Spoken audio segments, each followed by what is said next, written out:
नमस्कार, बहुत स्वागत है आपका। हर खबर देख रहे हैं आप और मैं हूं आपके साथ शाहनवाज मिर्जा। दिल्ली से इस वक्त एक बड़ी खबर है जहां पर सीएम ने अधिकारियों के साथ, नीति आयोग के अधिकारियों के साथ चर्चा की है और बैठक के बाद सीएम मनोहर लाल का बयान आया।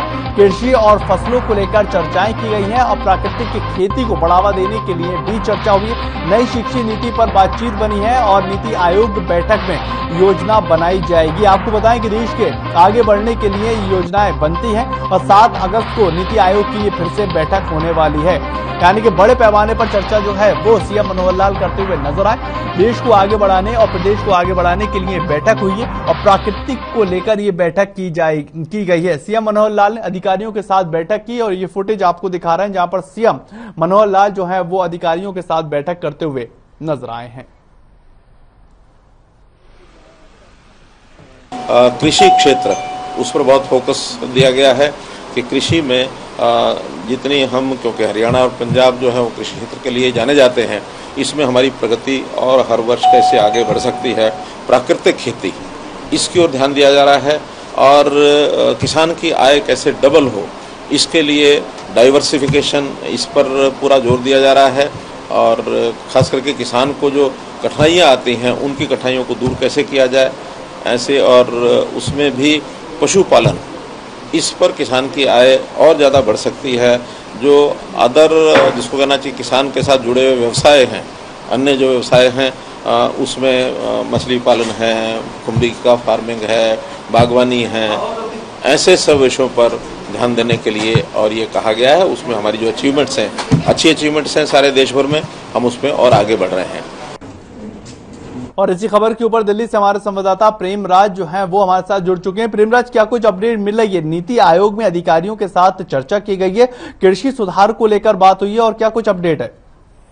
बिल्कुल, देखिए, मुख्यमंत्री मनोहर लाल दिल्ली के दौरे पर हैं। आज उनके दिल्ली के दौरे का दूसरा दिन है। मैं आपको बता दूं कि आज नीति आयोग के अधिकारियों के साथ मुख्यमंत्री मनोहर लाल ने दिल्ली के हरियाणा भवन में बैठक की है। तमाम जो पहलू हैं, प्रदेश की बात करें, देश की बात करें, किसानों को आय किस तरीके से दोगुनी हो, कृषि को लेकर, फसल को लेकर बारीकी से अधिकारियों के साथ बात की और ज्यादा जो फोकस है पशुपालन, मछली पालन, बागवानी पर किस तरीके से जो किसानों की आय हो वो दोगुनी हो, उन सभी पहलुओं को लेकर बातचीत हुई है। वहीं जो नई शिक्षा नीति 2030 में केंद्र सरकार लागू करेगी, उसको जल्द से जल्द प्रदेश में लागू करने के बाद मुख्यमंत्री मनोहर लाल ने किया है कि 2025 तक हम नई शिक्षा नीति जो है वो प्रदेश में लागू कर देंगे। तमाम, चाहे एजुकेशन की हम बात करें, चाहे स्वास्थ्य की बात करें, इंफ्रास्ट्रक्चर की बात करें, इन सभी पहलू को लेकर यहाँ पर मुख्यमंत्री की बैठक हुई अधिकारी के साथ। बिल्कुल प्रेमराज, एक महत्वपूर्ण बात यहाँ पर लगातार ये बन रही है, कई जगह भारी बारिश की वजह से जो है वो फसलें भी बर्बाद होती हुई किसानों की नजर आ रही है। क्या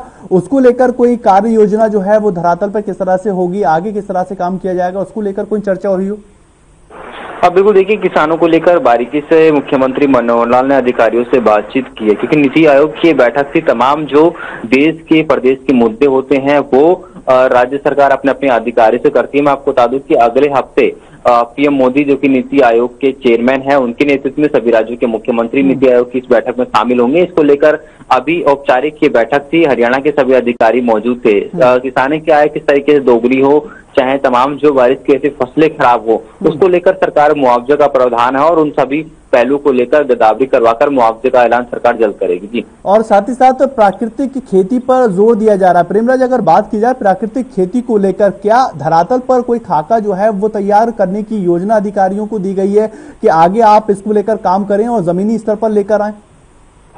बिल्कुल, देखिए, एक बहुत बड़ा विषय है प्राकृतिक खेती की। जिस तरीके से मुख्यमंत्री मनोहर लाल ने बात की अपने बयान में, उन्होंने कहा कि तमाम जो अलग अलग पहलू हैं, चाहे पशुपालन की बात करें, मछली पालन की बात करें, बागवानी के जरिए किसानों की हम बात करें, इनकी आय आगे किस तरीके से दोगुनी हो, प्राकृतिक खेती की यहाँ पर बात हो रही है। तो कृषि पर जो है हरियाणा सरकार ज्यादा फोकस दे रही है, क्योंकि काफी ज्यादा जो किसान हैं वो हरियाणा से आते हैं और ऐसे में सरकार भी चाहती है कि किसानों की आय कहीं ना कहीं दोगुनी हो और प्राकृतिक खेती पर आगे चल के बढ़ावा दिया जाए। जी, चलिए, बहुत बहुत शुक्रिया प्रेमराज जी, इस तमाम जानकारी के लिए, बातचीत करने के लिए। हमारे संवाददाता दिल्ली से हमारे साथ जुड़े और विस्तार पूर्वक समझाते हुए नजर आ रहे थे कि किस तरह से पूरा जो ये खेती को लेकर बैठक की गई है, चर्चाएं की गई है, इसको लेकर अधिकारियों के साथ बातचीत की गई है।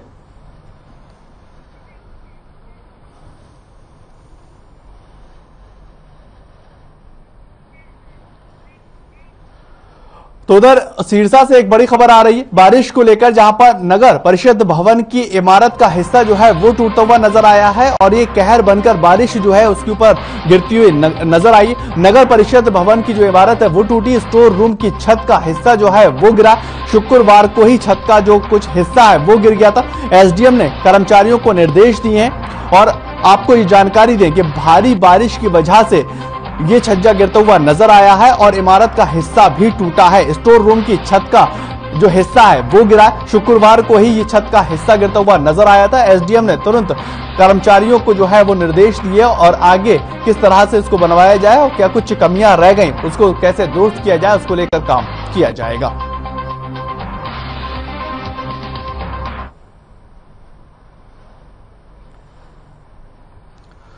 ये आप तस्वीरों में देख सकते हैं किस तरह से जो पूरी इमारत थी वो गिरी है और उसका पूरा जो खाका था वो अब बेकार होता हुआ नजर आया। एसडीएम सिरसा वहां पर पहुंचते हुए नजर आए और उन्होंने साफ तौर पर वहां का मुआयना किया। उन्होंने कर्मचारियों को निर्देश दिए हैं और आगे किस तरह से काम करना है, किस तरह से जो बिल्डिंग है उसकी देखभाल करनी है, उन तमाम बातों को लेकर दिशा निर्देश देते हुए नजर आए हैं।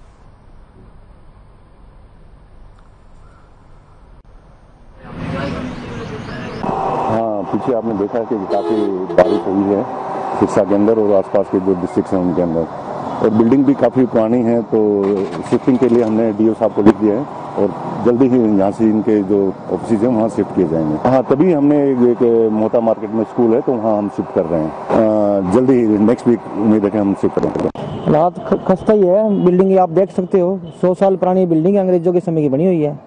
किसी टाइम में यहाँ डीसी ऑफिस होया करता था, पर बाद में कंडम होगी। कंडम घोषित करने के बाद इसको नगर परिषद को दे दिया गया। पिछले 3 दिन में 2 बार बिल्डिंग गिर चुकी है और इससे पहले भी जब बारिश हुई है कभी प्रधान के जो कक्ष है उसके पीछे वाला कमरा गिर जाता है, कभी पीछे स्टोर बना हुआ उसका कमरा गिर जाता है। और अब भी आप देख सकते हो कि जो लकड़ी की कड़ियों पे टिकी हुई छत 2-3 जगह से मतलब उसमें दरार आई हुई है।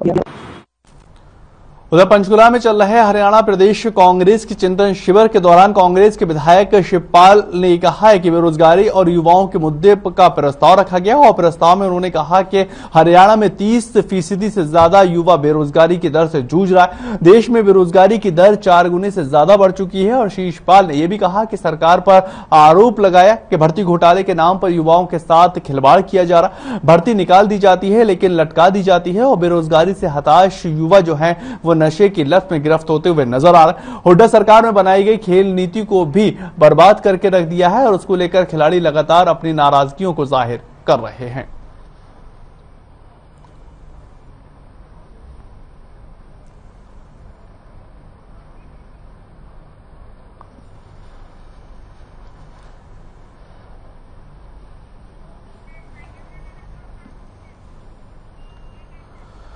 तो वहीं शिक्षा मंत्री कंवरपाल गुर्जर ने कई मामलों को लेकर अपनी बात रखी है। एक तरफ जहां उन्होंने विधायकों को धमकी मामले में गिरफ्तार हुए एसटीएफ की सराहना की है तो दूसरी तरफ उन्होंने कांग्रेस के चिंतन शिविर को लेकर भी निशाना साधा। उन्होंने ये कहा कि कांग्रेस हर एक धड़े में बटी हुई है और कांग्रेस के अंदर ही मार कांग्रेस बनी हुई है। बड़ी सफलता जो है हमारी पुलिस को मिली है और जिस प्रकार से उन्हें जो जितने भी धमकी देने वाले लोग थे उन सारे लोगों को अरेस्ट कर लिया और प्रूफ के साथ अरेस्ट कर लिया। जो सिम कार्ड उनके पास यूज रहते हैं उनको सारा को देखते हुए 2 लोग बम्बे से, 4 लोग मुजफ्फरनगर से, मुजफ्फरपुर बिहार से हमने अरेस्ट किए और निश्चित तौर से उसकी और डिटेल के साथ कौन लोग और इसमें शामिल है किसी को भी बख्शा नहीं जाएगा। हमने पहले भी ये बात कही थी और माननीय मुख्यमंत्री जी और हमारे माननीय गृह मंत्री दोनों ने ही जिस प्रकार से उसमें इंटरेस्ट लिया और माननीय मुख्यमंत्री जी ने स्पेशल अधिकारियों की मीटिंग लेके इस बात पे हमने उस दिन भी कहा था कि सरकार इस विषय में पूरी तरीके से गंभीर है। उनका चिंतन शिविर है तो वो अपना चिंतन शिविर अपने आप करें तो ये आगे बस मैं तो यही करता हूँ शुभकामना कि ठीक ठाक कर ले, कहीं इसमें कुछ और बोल रख लेते। देखिए उनकी पार्टी का मामला है वो किसी में आता है। कांग्रेस में तो इस प्रकार का चलता ही है कि ये मीटिंग किसने बुलाई इस बात पे होता है। कांग्रेस की मीटिंग होती है, व्यक्तियों की मीटिंग होती है। कांग्रेस में ही कई कांग्रेस है तो हर लीडर की अपनी कांग्रेस है। अगर वो मीटिंग बुलाएगा उसमें वो लोग आएंगे, दूसरे में दूसरे लोग आएंगे, तीसरे में तीसरे लोग आएंगे, तीसरे बड़े पहले बन जाएंगे, पहले बड़े तीसरे बन जाएंगे। अगर जाएंगे तो उनके अपने लीडरों के खिलाफ हो जाएंगे। तो इस प्रकार का है, वहां पार्टी जैसी कुछ स्थिति है नहीं। हर आदमी की अपनी व्यक्तिगत पार्टी है, उसका नाम कांग्रेस है, लेकिन है व्यक्तिगत। मेरी बहुत बहुत शुभकामनाएं। मुझे पूरी उम्मीद है कि हमारे खिलाड़ी बहुत अच्छा प्रदर्शन करेंगे। और पिछले लंबे टाइम से हरियाणा के खिलाड़ी ने हर जगह अपने झंडे गाड़ रखे और कमाल करके दिखा रहे। और इस की बार भी निश्चित तौर से बहुत अच्छे परिणाम आएंगे, ऐसी हम सबको पूरी उम्मीद है। सरकार ने हर जगह जो पक्षपात होता था उसको समाप्त करने का काम किया। सरकार ने एक पॉलिसी बना दी कि अगर ये प्राइज जीत के यहां तक का स्थान प्राप्त करके कोई भी खिलाड़ी आता है, उसके लिए ये चीज निश्चित है। तो उसमें उसको किसी के सिफारिश की जरूरत नहीं है, वो मेरा परिचित है नहीं है, इसकी उसको जरूरत नहीं है। बस उसकी जो अचीवमेंट है उसको वो चीज मिलेगी। इसलिए हमने उस पक्षपात को समाप्त किया। तो बहुत खिलाड़ी ऐसे हैं जिनके पास तो कोई अप्रोच तो नहीं है ना जी, तो उस खिलाड़ी को विश्वास है कि अप्रोच नहीं है तो क्या बात है, मेरी अचीवमेंट है, मुझे उस पर वो मिलेगा। और बहुत अच्छी राशि जो है, मैं समझता हूँ पूरे देश में सबसे ज्यादा अच्छी राशि जो है और सबसे ज्यादा सम्मान जो दे रहा है हरियाणा दे रहा। और हरियाणा के नौजवान उसमें उनकी अच्छी अचीवमेंट है। तो वहीं गुरुग्राम से इस वक्त एक बड़ी खबर है, जहां पर कोर्ट की छत से जो है वो एक शख्स भागने की कोशिश कर रहा था और पुलिस की गिरफ्त से भागने की कोशिश जो है वो राजू नाम का कैदी करता हुआ नजर आया और उसको पकड़ा गया है। आपको बताएं कि चोरी के केस में जेल से भागने की कोशिश, यानी कि कोर्ट लेकर गए थे और कोर्ट से भागने की ये कोशिश करता हुआ नजर आया। और चोरी के केस में जेल से कोर्ट लेकर जा रहे थे, तभी ये भागने की कोशिश कर रहा था। कोर्ट की छत से कैदी जो है वो नीचे गिरा है और पुलिस की गिरफ्त से भागने की लगातार कोशिश करता रहा। राजू नाम का ये कैदी गंभीर रूप से अब घायल हो चुका है। कैदी को अस्पताल के अंदर भर्ती करवा दिया गया है, अब वहां पर उसका इलाज चल रहा है। और चोरी की घटना में ये मुलजिम है और उसको कोर्ट लेकर पुलिस जो है वो जा रही थी और वहीं पर छत से कूदता हुआ ये कैदी नजर आया है।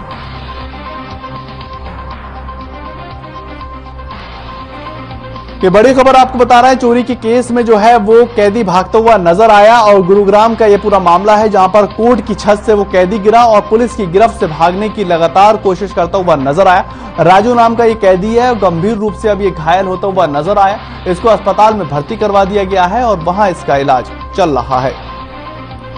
गृह मंत्री अनिल विज ने डिफेंस कॉलोनी में शहीद नायाब सूबेदार रविंद्र कुमार द्वारा उद्घाटन किया है और शहीद नायाब सूबेदार रविंद्र को पुष्प अर्पित कर उनको नमन भी किया गया। आपको बताएं कि गौरतलब है कि शहीद के परिवार ने शहीद सूबेदार रविंद्र की याद में बनाई गई मांग को लेकर गृह मंत्री अनिल विज ने समक्ष उठाई थी और गृह मंत्री ने शहीद के नाम के द्वारा बनाए जाने को लेकर नगर परिषद को 5 लाख रुपए की राशि भी जारी की थी। आपको यह भी जानकारी दें कि शहीद नायाब सूबेदार को रविंद्र कुमार को 1 जनवरी 2021 में भारत पाक सीमा पर नौशेरा सेक्टर में शहीद हो गए थे और उनकी इस वीरता को मरणोपरांत सेना मेडल से सम्मानित भी किया गया।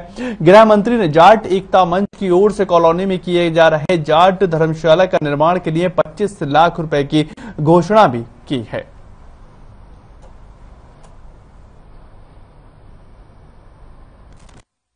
बहुत ही श्रद्धा के साथ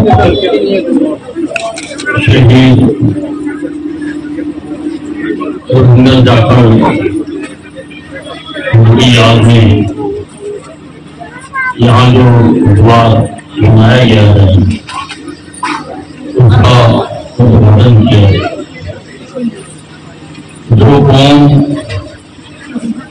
अपने शहीदों को याद नहीं रखती है, भूल जाती है। दो अरेंजमेंट्स बनी हुई है उसमें, अपना नाम निशान और झंडा वही लेके फौज लड़ती है। एक जो फौज में एक देश भक्ति की भावना या त्याग करने की भावना होती है, वो ट्रेनिंग पीरियड से होती है, उसके किसी उद्देश्य से होती है, जिससे नाम रेजिमेंट रखे इसी तरह नाम रखते हैं। वो मैंने कहा फौज के हित में नहीं है और जो युवाओं को भविष्य का अंधकार में डालते हैं।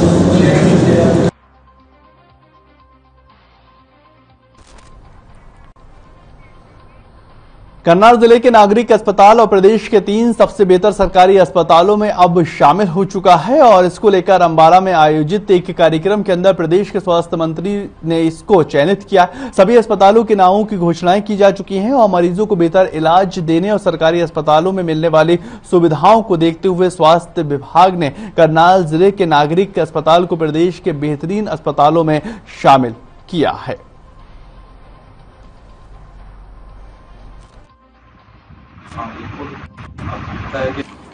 अपने इस फंक्शन में, इस दिवस के उपलक्ष्य में हरियाणा प्रदेश से 3 सर्वोत्तम अस्पतालों को प्राइज देने का निश्चय किया। तो मुझे बताते हुए बड़े हर्ष हो रहा है कि उन 3 अस्पतालों में जिला नागरिक अस्पताल करनाल भी एक चुना गया और इस तरह से हरियाणा के 3 जो बेस्ट हॉस्पिटल्स हैं उनमें से हमारा नंबर आया है।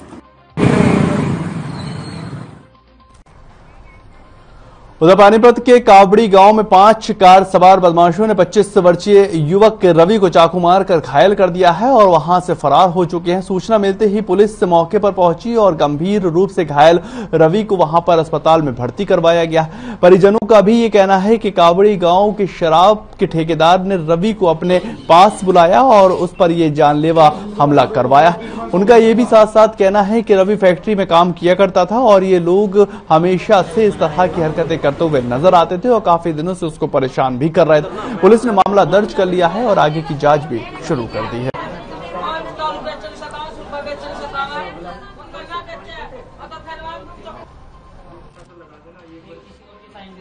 कापड़ी गांव का मामला है जी। हमारे गांव के ठेकेदार थे जी, दारू के ठेकेदार। तो इन्होंने जी लड़के को बुलाया जी, गाड़ी रोक के इधर आ मेरे पास। कुछ पहले बात हुई होगी जी। तो इन्होंने जी बातचीत करते करते एकदम से नीरज था जी, 5 लोग थे जी गाड़ी में। नीरज ने निकलते बार इसको चक्कू मारा जी। ये अपना कावड़ी गांव का मामला है जी। ये उसका भाई है जी, जिस बंदे को चक्कू मारे है जी, उस बंदे ने आते जैसे गाड़ी में से उतर दे उस बंदे को चक्कू मारे जी। रवि सनो प्रताप सिंह को है ना चक्कू मार दिया है, जिस विषय में आगामी कार्रवाई कर रहे हैं। कंप्लेंट लेके जो भी कार्रवाई होगी कार्रवाई की जाएगी।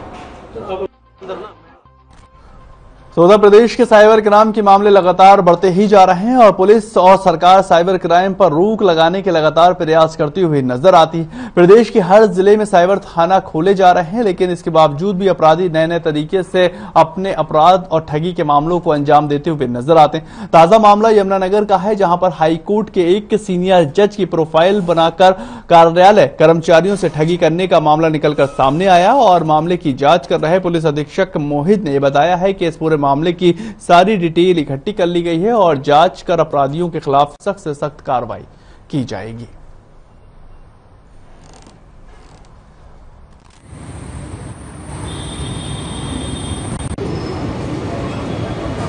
कोर्ट कॉम्प्लेक्स के कुछ जो ऑफिशियल्स हैं उनके माध्यम से हमें कंप्लेंट प्राप्त की गई थी कि कोई सीनियर जो डिग्निटरीज हैं उनकी फेक प्रोफाइल क्रिएट करके इस प्रकार से उनसे पैसे ठगने का प्रयास किया गया। तो जैसे ही हमारे पास ये कंप्लेंट आई, हमने उस पर मुकदमा दर्ज किया। अब उसकी जो टेक्निकल डिटेल्स आरोपियों तक पहुंचने की विभिन्न इंटरमीडिएरीज सर्विस प्रोवाइडर्स से हमने हासिल करनी है, उनको किया जा रहा है और उसके बाद आगे नियमानुसार कार्रवाई अमल में लाई जाएगी।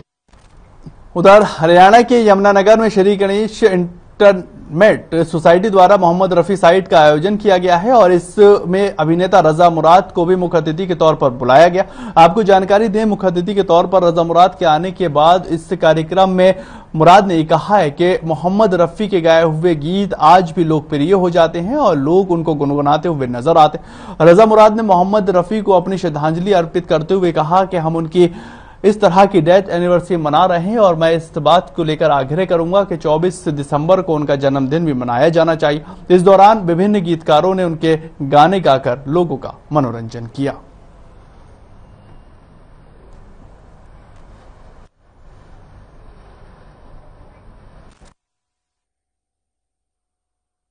अंतर तो बहुत है और कुछ बहुत अच्छी बातें हुई हैं जो पहले नहीं थी।